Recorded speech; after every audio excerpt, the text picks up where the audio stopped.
And so yeah, this is for men also. You have Jezebels. You have people that women that will come in and they know Lord Jesus. They know he know not what he do. Or I told y'all I messed it. I'm gonna mess some of this stuff up, but y'all understand. Please understand me that I am so serious about what I'm saying. That, but if you be if I could be as real as possible about this whole thing to help you understand that the devil be working, but God is more. He is more than a conqueror. He is more than a conqueror. He has victory over everything. So whatever the attacks are, believe and understand you can be tempted, but you do not have to fall into temptation. So you can be delivered. Understand that, okay?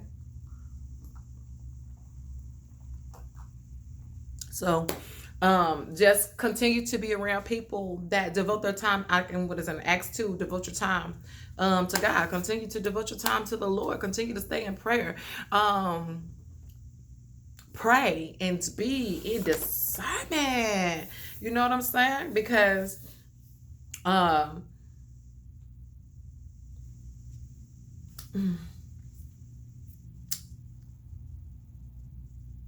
discerning the spirit of a person is scary.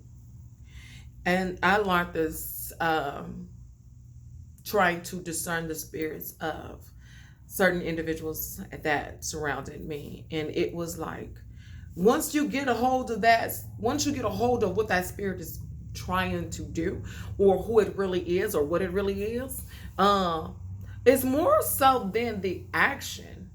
Now that you have gained this wisdom about this person or this spirit that is attached to this person, what are you going to do with it? How are you going to act? Because the way that I act, either I can win that person with the love of God and let God reveal himself through me to that person, or I can get on that person's level and lose that person, and that person continually stays attached. And then guess what?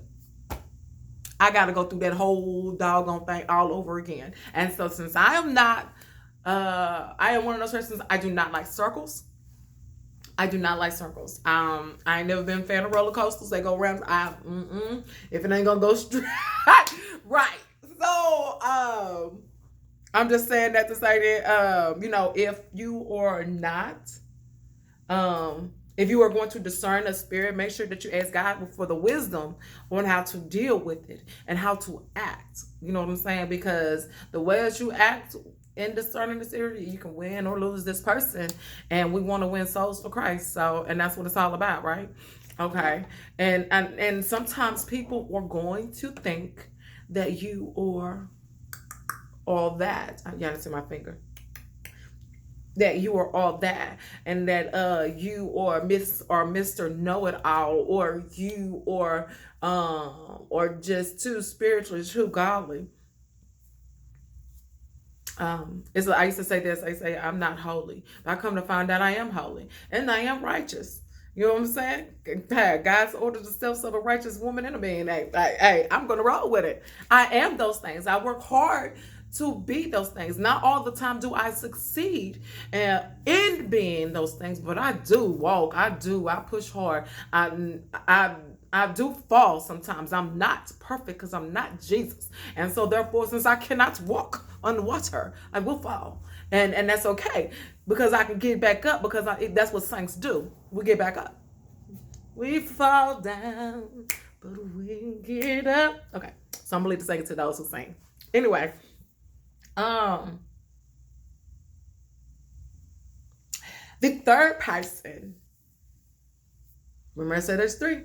So the first person, of course, was the discourager, the negative person. And then you have the distractor, the person who's going to take you off track. Now you have a destroyer. And so if that didn't take you through enough, you still got to go through this one more person, this one more action of this person. And they can be probably all in one person, but have you ever had chaos just come from just, it's like, if it ain't one thing, it's another. That's what that is, basically. It's the actions of those people that create that demarcation in your life, that gives you these different kinds of people. So then you have a destroyer. And so this destroyer, he may not be physical. But what it does is it's going to destroy your peace. It's going to destroy your joy. It will even try to mess with it will mess with your faith. It will mess with your faith. The destroyer. And sorry, my is itching. The destroyer will mess with your faith. Also,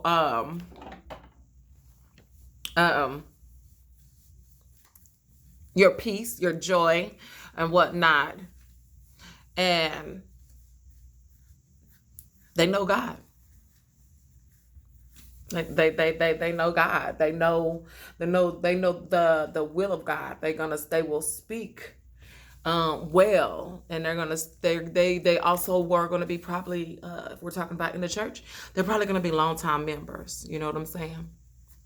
They're probably gonna be members who have invested time into the church, money into the church, and they are probably going to be the ones that be like, oh, we don't need that ministry. Well, I want to put that ministry in here.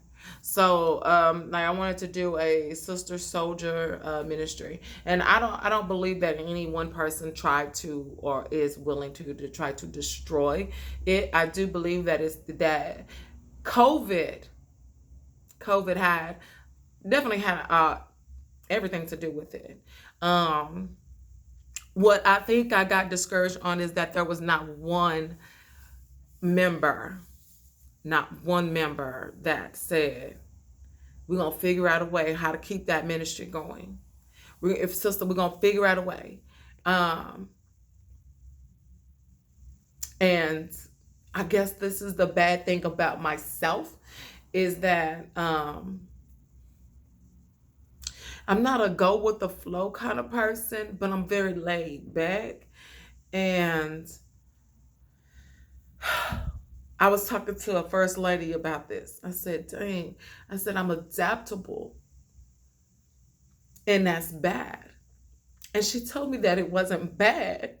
But I have not yet used it to be positive. And so this is why I'm going to say that. I adapted to the fact that COVID was there, and I adapted to the fact that we didn't have a way to be able to meet, and I adapted to the way that I did not know how to bring us back together, and I adapted to the fact that I have not adapted to that. I cannot adapt to the fact that no sister or anyone member that was in attendance of that and wanted to be a part of it hasn't said anything about how to keep it going. You can do this to keep that ministry going for us sisters. I have one sister that reaches out to me all the time, and at first I was like, don't nobody else reach out.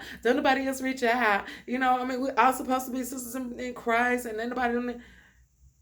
And I didn't even think about the one sister that I did have or do have that reaches out. And I'm so thankful just for her just reaching out to me on daily occasions. She's always,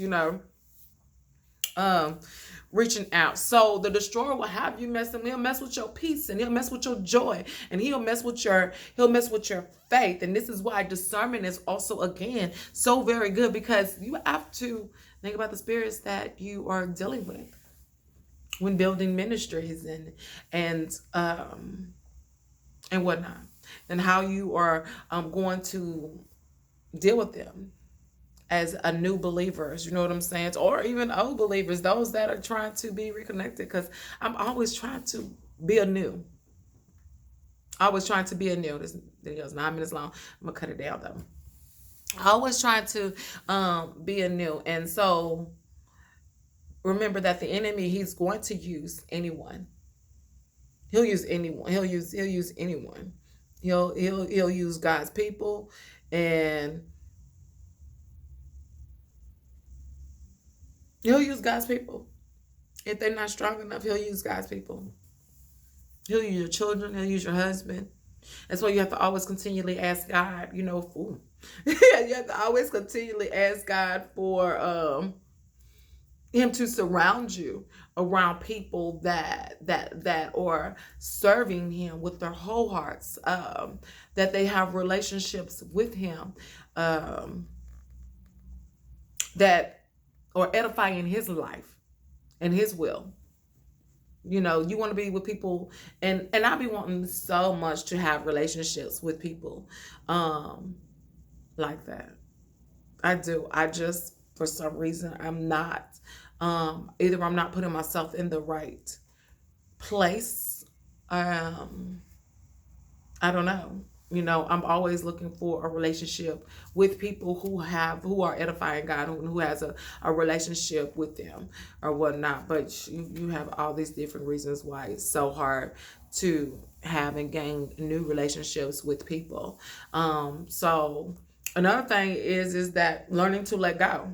You know, you have to learn how to let go of things that happen bad to you. Let go of things that people say, not to be easily intimidated or easily what's the word? Hold on. Gosh, easily hurt. I'm gonna put it like that. Let it go. Let it go. Not to easily be angered. You know what I'm saying? Because somebody says something that you don't like or you don't agree with. You know, and that's the same thing. Well, if I come around, don't be so easy to be upset by something that I say. Discern the spirit. You know what I'm saying? Find out, am I coming at you with love, or am I coming? I'm just some of these relationships, I am so cool with them, not having them. I'm so cool with me not having them, because you're not gonna make me back down, and you're not gonna make me stay away from Christ, and I'm not gonna be in that. I guess that's one of the things is me. I was always in a place, or always surrounded around people where I have to argue, where I have to fight, verbally fight with people about how I feel about certain things. And I don't think I know for a fact that's not what's up. You know what I mean? That's not what's up. Let me get on the ball and cleaning my face. Hold on.